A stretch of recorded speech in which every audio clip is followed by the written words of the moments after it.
Guys, welcome back to another week of Autistic. I hope your winter break was amazing.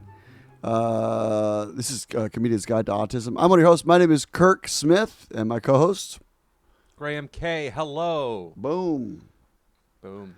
Out of the box, hitting it hard. We are back in New York City. We are not in person. Graham's not feeling great. He's got that crud that's going around that everybody's got, I feel like. Yeah. Let me tell you something, Kirk. I flew 9 planes in December. I was on 9 different flights. Didn't get sick.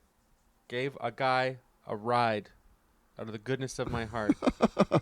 When I got back after all my flights, we both were on a gig out, an hour north of New York. And you made out with him in the car, and now you're sick. I said, hey man, let me give you a ride. You know, don't take the train. He said, that would be so nice, thank you. Next day, he's like, just so you know, I'm so sick. And then I was like, I was like, okay, I feel fine. And then, sure enough, day after that, 2 days later, done. You were so sick after that, yeah.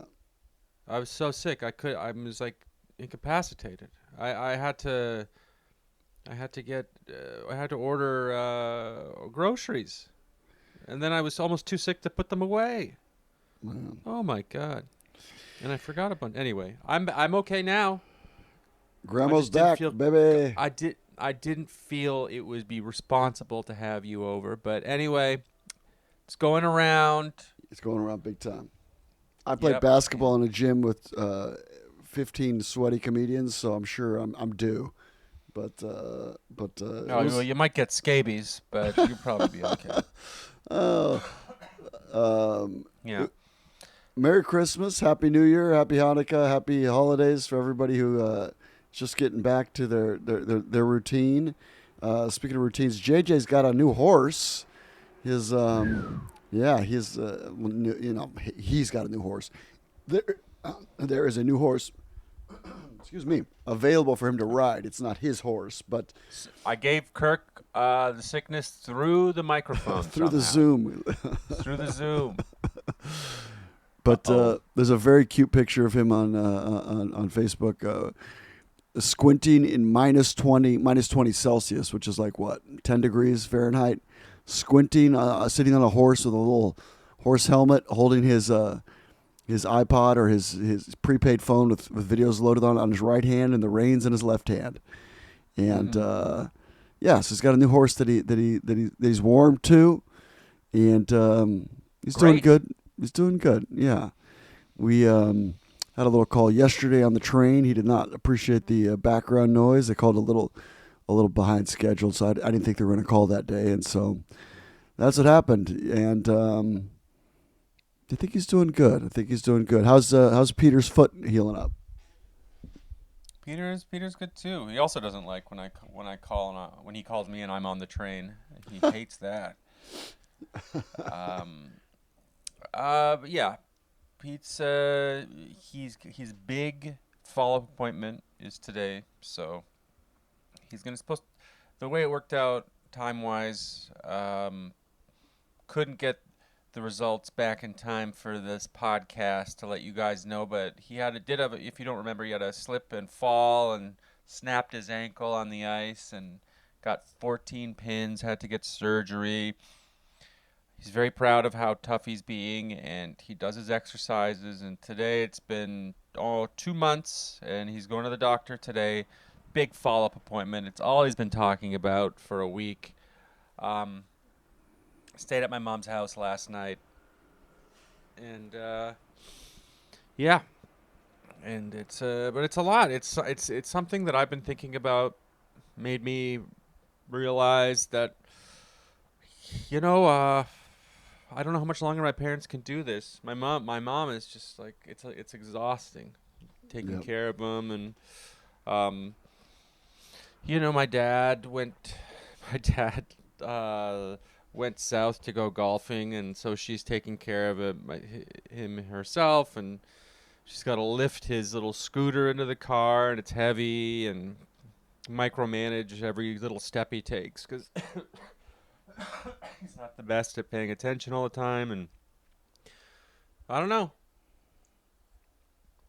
Also, after this, she's gonna go down south to be with my dad and fly down, and then Pete's gonna be alone, depending on what the doctor says today. Knock Right. on wood. And then my relatives and my friends have to take him to his follow-up appointments with physiotherapy and everything like that. So, Your parents are Um, 75? yeah, Yeah, yeah. So, same as my parents. they eat red meat and they drink. Can't tell them otherwise. They have excuses why that's a crazy thing to stop. So, They're red-blooded Canadians. I get it. yeah, oh yeah, red wine blooded Canadians. But otherwise they're pretty healthy. I think one of the reasons why they like to go to South Carolina in the winter is, they walk more. They Right. walk. They are outside more. They walk more. For them it's warm. It's 55 degrees, 60 degrees. They think that's great for January and February. Yeah, So they're not wrong. It's 30 out here in New York, as you know. So, yeah, I get it. yeah, they can golf. They golf. Dad golfs every day. Anyway, it doesn't matter. But yeah, it's just point being. It's bringing to light that the party's over soon. So I Welcome to Graham K's Nihilist Podcast, everybody. yeah. The party's over soon. And then he starts coughing uncontrollably. That's hilarious. Yep. That's hilarious. It's funny. I'm getting hip surgery, and my next week, and my dad is coming to take care of me for a week. So it's all very pathetic. Their adult kids still need taken care of. As a parent, let me tell you, it never ends. It never ends. Yeah. Yeah. I'm half joking. I do not have a disability. My disability is comedy. Well, that's not true. I think you got a few things. Yeah, it's true. Thank you, actually. Oh, thanks. Yeah. I'm sorry. I haven't seen Grandma in a while, and I'm just No, I'm in a good fair, mood. very I'm in a good fair. mood. Speaking of Oh, parties, well, yeah, I got no room to talk. I hung out with a couple comics last night, and they saw an old headshot of mine, and they go, "Who's this?" That's me. Not recently.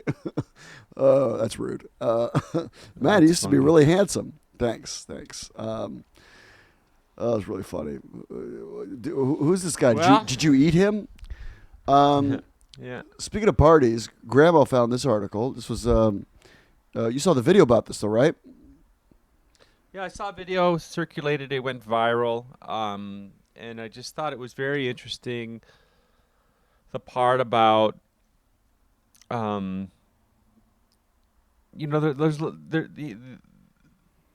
this kid was sort of, there was a personality that was sort of trapped inside, and he was able to be unlocked, and it turns out the kid is a musical genius as well, and it's pretty fascinating. Yeah. Anyway, do you want to read it? Yeah, I'll read it. I think it's my turn. L.A. Times. This is in the L.A. Times. If you subscribe to that rag, I'm joking. The orchestra turned as the last musicians ambled into Schofield Hall at USC. You got it. Yeah, exactly. First Come on, sentence I'm Kirk. struggling with. Yeah, it's been a while. It's been a long time. I'm traveled too much. I played too much basketball yesterday, and I think I caught a cold. But it's a beautiful day. Here we go. On this muggy Sunday afternoon in September, they're rehearsing a new symphony, quote, "Unforgettable Sunrise" by an unknown local composer. Conductor Daniel Newman Lesner snapped all of them to attention and said, "Today they'd run through the symphony's second movement, quote unquote, page turner. It's more like a 6 than a compound 4, Newman Lesler said, referring to the segment's tricky time signature. You know what that means, of course, Graham, as a successful musician. Oh yeah. At his signal, the strings went off and a piccato run, buoyed by harps and congas, before dissolving into a bass drum pulse beneath simmering horns. Newman Lessler applauded the percussionist. That's great. Can we all have that kind of internal 16th note shaker going? They obliged, lifting the piece into a strong, danceable rhythm. Is this English? Anyway, I'll continue. Quote unquote, unforgettable summer, end quote. Composer 19-year-old Jacob Rock listened from the far side of the room. Jacob, dressed in a brown Neil Young t-shirt, sat beside his father, Paul Rock, and watched through a mop of brown hair that nearly covered his eyes. Jacob was nearly vibrating with excitement as the strings rippled and marimba clattered. He had lived with this music for years, unable for anyone to hear it, and now it was finally out. Wow. Excuse me. After the rehearsal, Paul, 68, spoke about his son, bewildered by the scale of the music they had just heard. He's been invisible to the world until this, Paul said. Jacob Rock lives with profound non-oral autism. I've never heard of non-oral. That was non-verbal, but non-oral. Okay. His condition makes him all but unable to speak, with debilitating physical effects inhibiting communication and socializing. Until 3 years ago, he's been unable to speak to his family outside of physical gestures, which often conveyed deep frustration and self-harm. In 2020, a breakthrough utilizing text-to-voice software revealed that Jacob had a deep acuity and sensitivity to language and art. He could non-verbally communicate with his parents, and they could learn about his inner world. Jacob revealed that since childhood, he had been composing a symphony. He had all the arrangements and melodies locked into place, and he couldn't write notation or play the instruments his music required. But he could describe what he heard.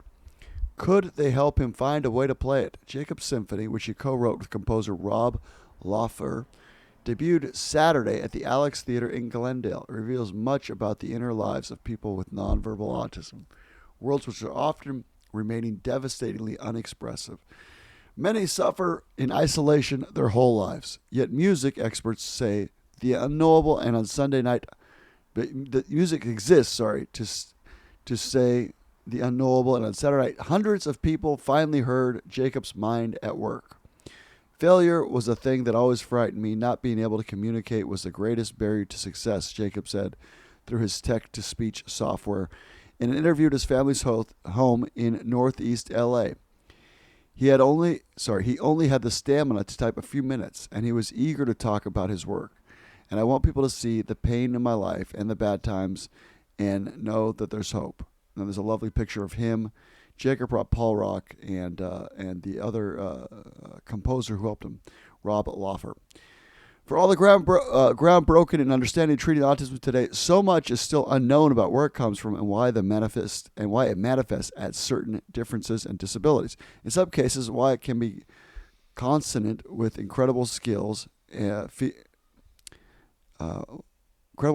fields like music or mathematics. Public figures like Anthony Hopkins and activist Greta Thunberg have spoken about how their autism spectrum disorder has influenced their work. I didn't know the Anthony Hopkins ones. Did you know that one? No, I didn't. Huh. Very interesting. Centers for Disease Control and Prevention define autism spectrum disorder as a developmental disability caused by differences in the brain. Some people with ASD have a known difference, such as a genetic condition. Scientists believe that there are multiple cases of ASD that act together to change the most common ways people develop. Some people with ASD have developed advanced conversation skills, while others may be nonverbal. Some people with ASD need a lot of help in their daily lives, and others can work and live with little support. Since Jacob's diagnosis at 3, Paul and Jacob's mother, Lisa Newman, knew they were likely to be caregivers for his life. I think I've got the gene that passed, Paul said. My mother's brother in her 60s, they called him the R word, and he had the same noises, same movements. He was nonverbal.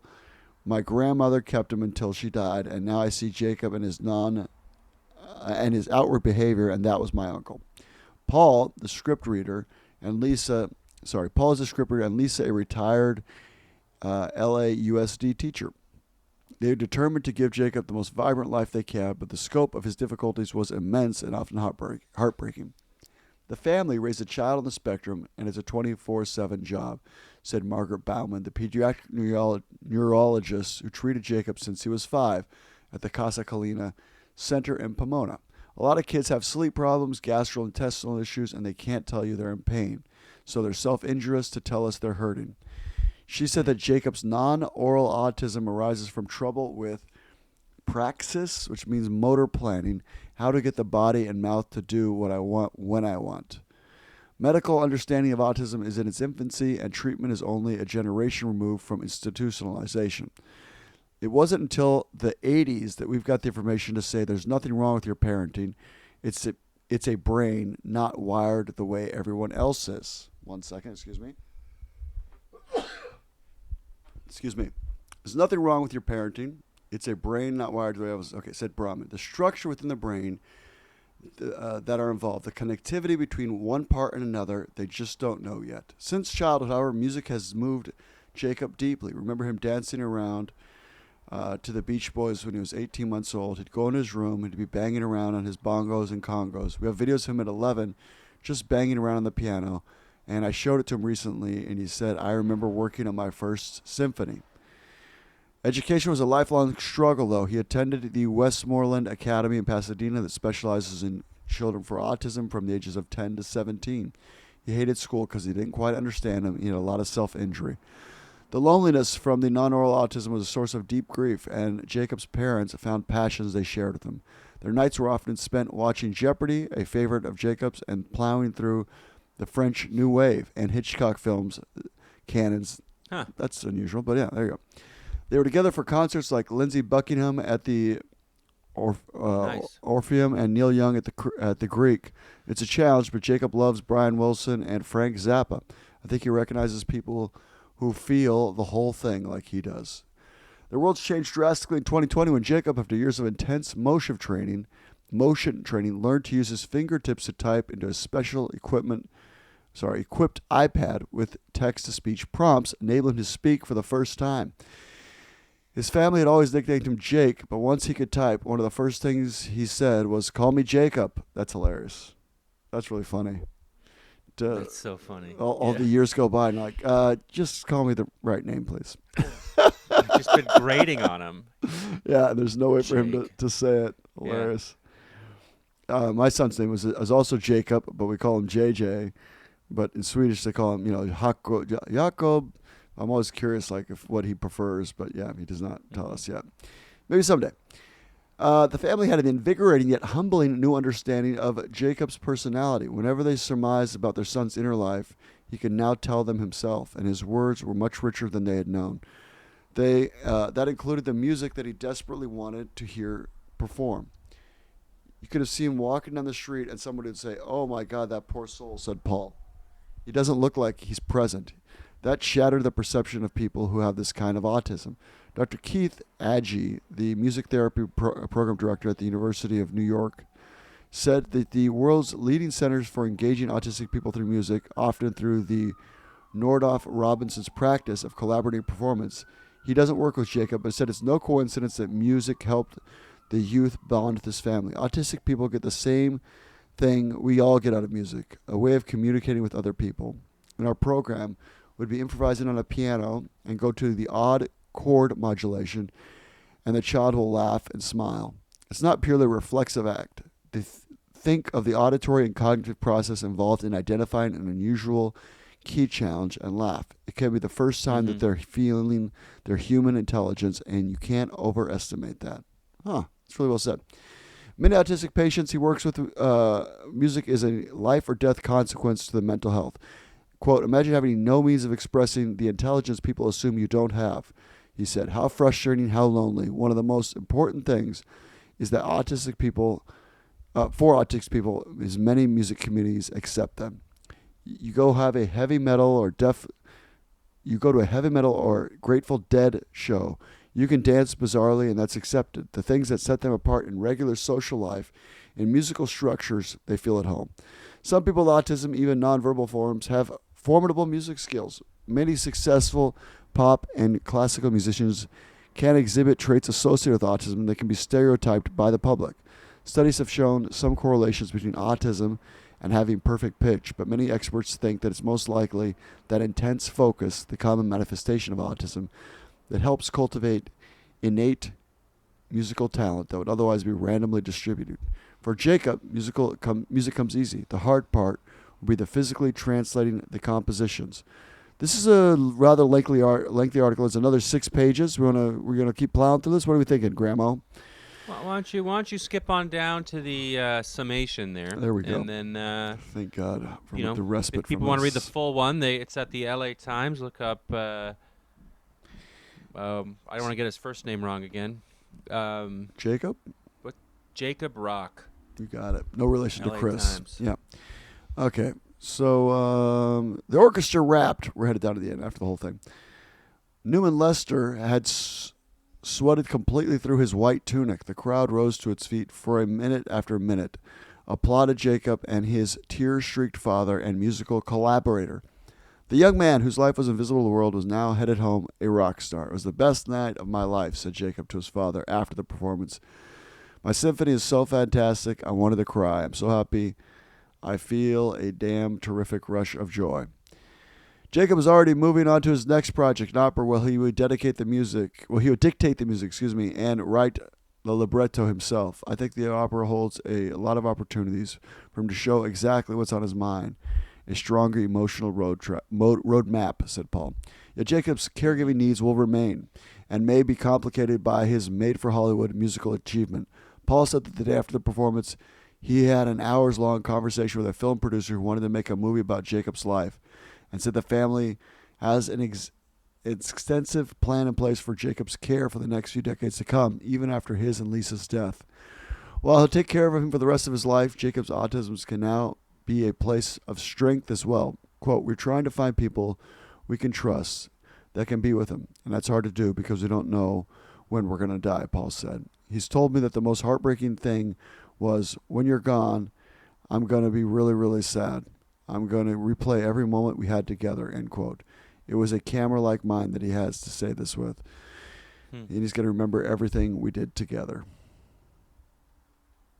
Man, that took a sad turn at the end. I wasn't expecting that.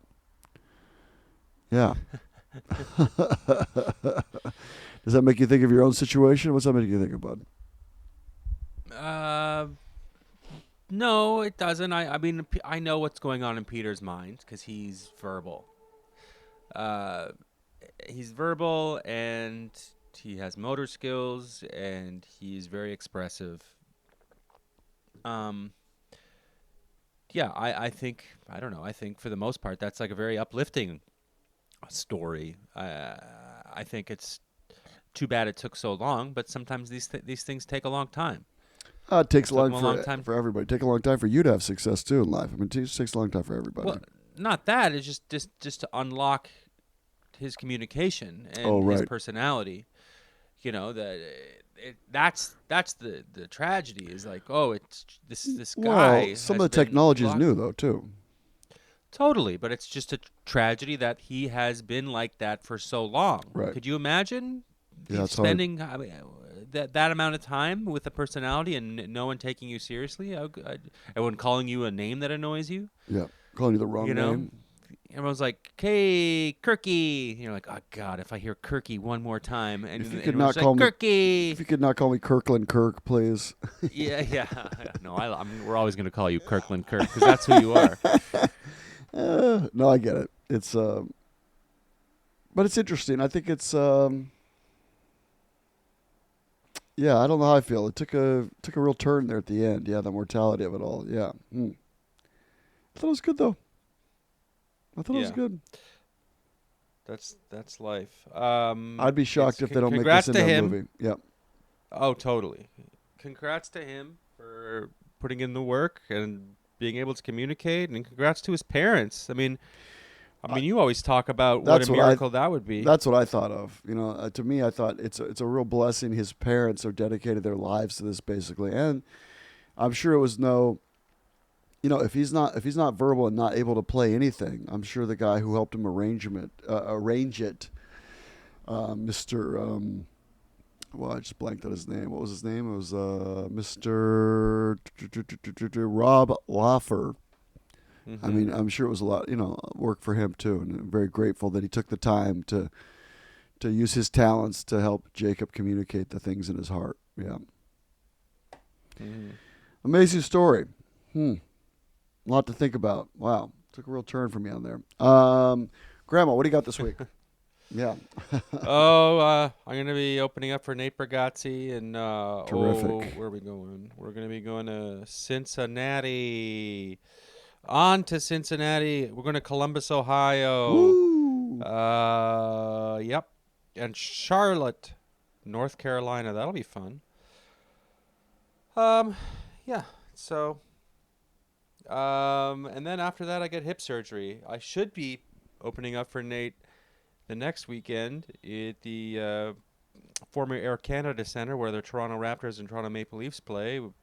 Big highlight of my career, but not happening. I'm getting hip surgery, and I'm excited to be able to play basketball against you again and dunk on you again and embarrass you physically and emotionally, publicly again. I mean, So only if the surgery has it'll be worth psychedelics involved with it that could cause you to daydream will that happen. well, touch the net sure, should be last your time goal. I played one-on-one, I won.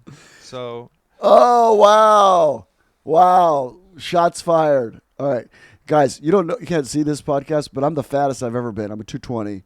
And based on this comment and the fact that he did beat me, that's it, guys. I'm making myself accountable publicly here. I'm going to lose this weight. I'm going to have abs again. I'm going to polish this turd up. We're going to do this. All right. Wow. I'm excited for your surgery, buddy. thanks, buddy. Okay. I am in, let me plug a couple things real quick. I am in Brisbane, Australia. You can catch me 7 shows, January 22nd through the 28th. Then I'll be in Sydney, Australia at the lovely Comedy Store, probably one of the 30th of February, of January through the 4th of February. And then I'll be in Perth, Australia, the 30th of, the 6th of February through the 18th. I'll be doing a little one-man show out there the last week and spots around town. Probably 40 shows out in Australia. If you're in Australia, this is your one time a year to catch me. Love to come out. Love to see you guys. And as always, it really helped me out if you would follow me on social media. I don't know what you use, but I like Facebook and YouTube. But I'm also on Insta and I'm also on the old TikTok. So whatever you use, add me. I'd really appreciate Kirk Smith Comedy. And that's it, guys. Have a great week. You can do it. Bye-bye.